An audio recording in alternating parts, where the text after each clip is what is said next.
was reading the autobiography of a yogi, and it has a little CD on the back of the book. I don't know if any of you have that book. And in that, they have little excerpts of Paramahansa Yogananda's voice, and he's telling this story about how fascinated he is with movies, right? So he actually goes to a horror movie, and he goes upstairs behind the where the projection office is, and there's a guy there reading a novel, and he has the the projection machine flipped on, and he can see that even though this horror movie is playing on the screen, that it's all just light and shadow, right? And so he's like saying life is like that. Like what we think is real, what we think is, our actual lives, it's really just light and shadow.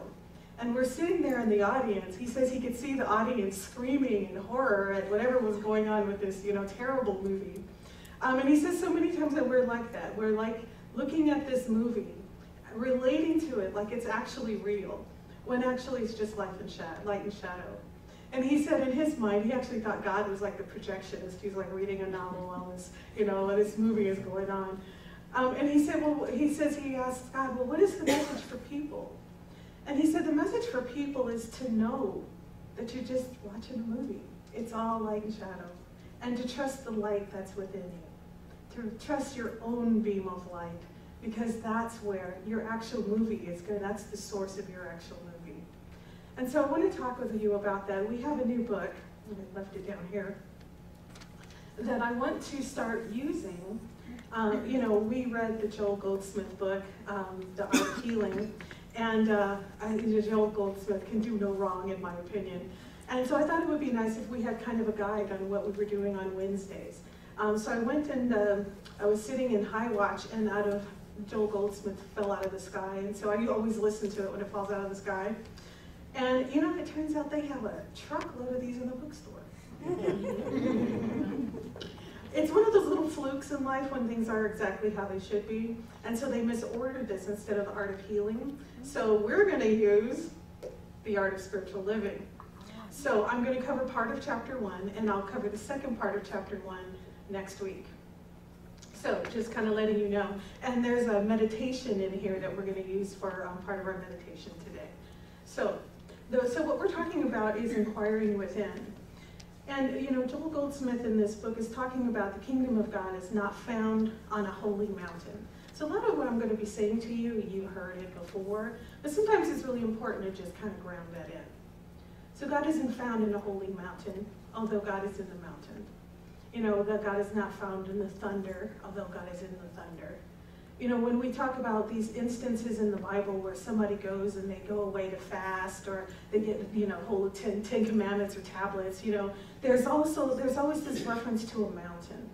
Well, what is actually that mountain? That mountain is the mountain of spiritual awareness that grows within us. It's a high place within us that we go to when we are inquiring within. So we often see a lot of formality around, or ritual around our spirituality. We may have been raised, I was raised with a lot of formality around this is how we sing, this is how we do it, this is the ritual of how the service goes. And Joel Goldsmith is talking about, this is not actually where your spirituality is found. No one's going to have a breakthrough and all that by kind of going through the ritual. However, the ritual is useful because it helps us put us in perhaps a place or an attitude of being able to receive. But where does spirit actually live? It was funny because I don't know if this is overshare. I was taking a bath last night, and I was talking about my talk to Annette, and we were describing God, and I had like a clear measuring cup. And so I was saying, that when we say God is not separate from us, that God's not in the cloud, like what do we actually mean? Because Annette believes there is God in the cloud. Well, it's like, well, yes, well, God is everywhere. But how does that actually work? Well, I'm saying, well, all this bath water, say all this is God. And I take this cup and I lift it up. And I say, okay, now I have an experience that I'm separate from God. But actually, all the water that I took from that bath is in that cup. Right? So if I were to measure the composition of everything that's in that cup, and everything, the composition of, all the bath salts and stuff I put in the bath, it would be exactly the same. And then once I eliminate this vehicle of separation, the cup, and pour it back in, it's still all one. So what we're dealing with in our lives is this cup, this idea that we're separate somehow from the divine, when in actuality we are only one. The exact same stuff that God is made up of is the exact same stuff that lives inside of us. And there's no difference. So then you start examining, well, why do we have this cup? Why do we have this container that looks like a different vessel? That looks like, you know, I look different from Ben, and I look different from Reverend Martha, and I look different from Annette. Why is there this separate vessel that looks like separation? And the only reason for having this vessel of separation, or this, you know, beam of light and shadow, is because we're here to do spiritual development in this lifetime. Our whole point in being here is to be able to take these experiences that as they're happening to us and use them to grow. And so often, you know, we start looking at how do we reach God as individuals? How do we reach God as individuals if we're this collective whole? You know, you start looking at your life, you're like, well, that happened to me. I had that particular pain. I had that particular struggle. You know, that bank account has my name on it. You know, that mortgage has my name on it. This is my individual experience. So how do we reconcile when we're having an individual experience that may not look like what we want it to look like? How do we reconcile that with this idea of oneness? How do we approach that? And so often, one of the things that they're saying in the Joel Goldsmith book is that we can't approach our individual relationship with our circumstances and ourselves without going deeply within first. The first place to go is deeply within. It's funny because often when we start thinking about inquiring within, we start looking to others for outside answers. When times get tough, you know, you might look to someone else. Look to, you know, someone who might have an answer and ask for advice and look for solutions outside of yourself.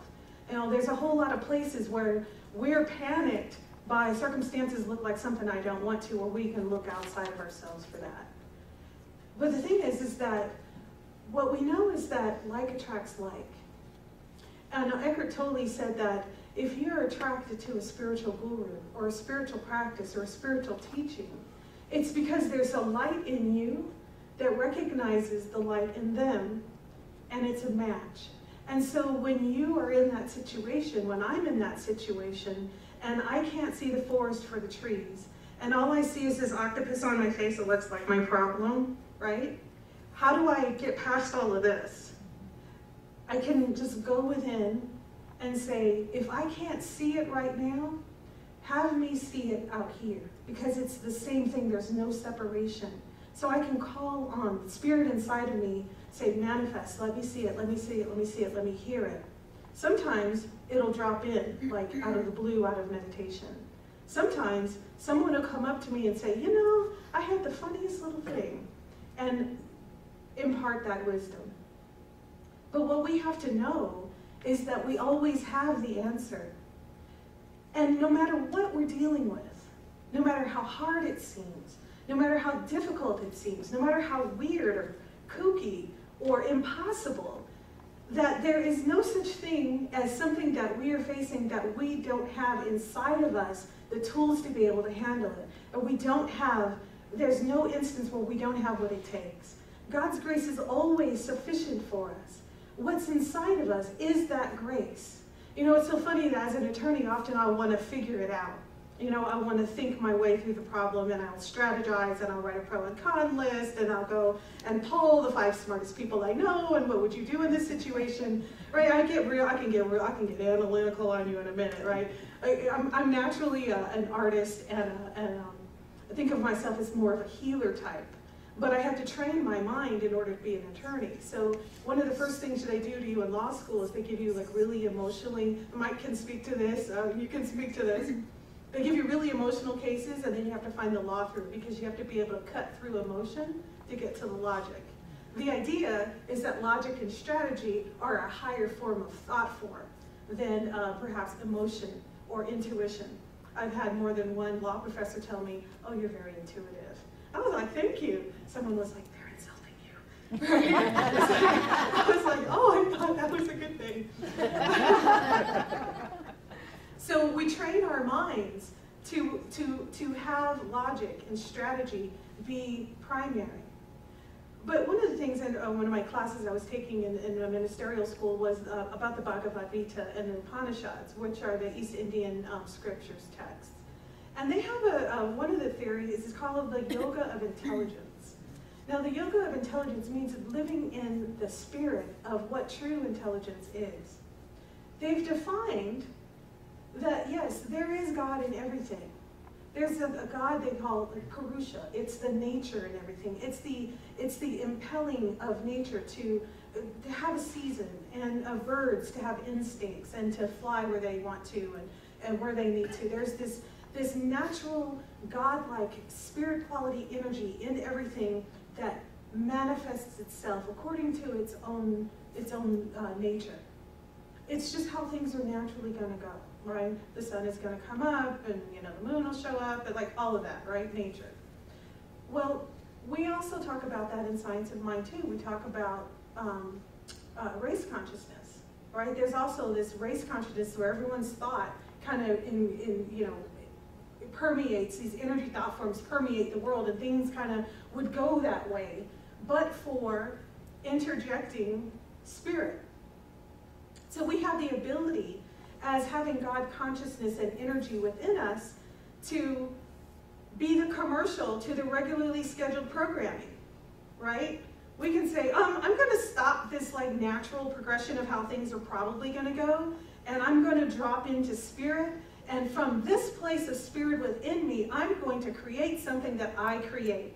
I'm going to stop whatever that was going to go, however that was going to go. And how do we know that we have the ability to do that? It's because we have that spirit of the divine creator inside of us, that we have the ability to create with our words and our thoughts and our beliefs and all of that, to create exactly what we want. And what we need to do is be in touch with it, because the kingdom of heaven lies within us. Everything that we are saying we want to create lies within us. It lies completely unadulterated. There is no such thing as me having more power than you.